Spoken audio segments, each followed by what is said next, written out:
السلام عليكم مشاهدينا الكرام في فيديو جديد خاص بتوقعات حالة الطقس بالجزائر والأيام القادمة بخصوص الحالة الجوية المرتقبة خلال يوم الثلاثاء 19 من ماي.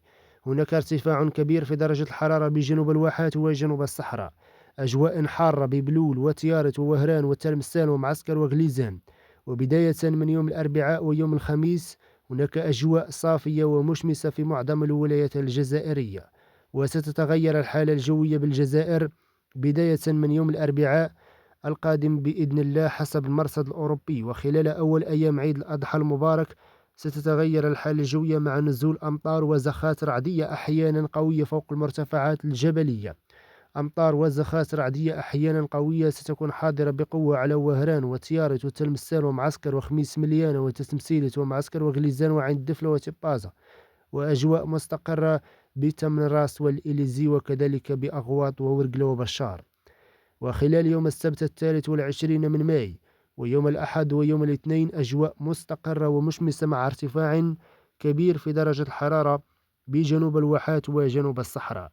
فالمرجو من المشاهدين بالاشتراك بقناتنا ودعمنا وتشجيعنا لنستمر في نشر المزيد من الفيديوهات الخاصة بأحوال الطقس بالجزائر.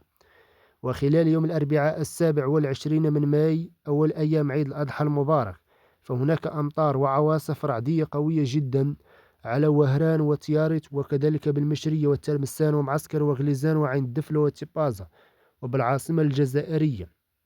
وأجواء غير مستقرة خلال زوال يوم الأربعاء 27 من ماي ويوم الخميس 28 من ماي حسب المرصد الأوروبي.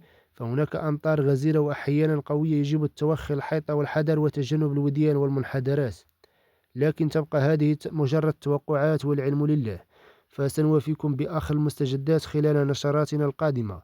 لا تنسوا الإعجاب بالفيديو والاشتراك بالقناة فضلا وليس أمرا ليصلكم كل جديد، ونلتقي في نشرات قادمة بإذن الله للتوقعات بعيدة المدى وقريبة المدى حسب المرصد الأوروبي والمرصد الأمريكي للتوقعات الجوية بالجزائر.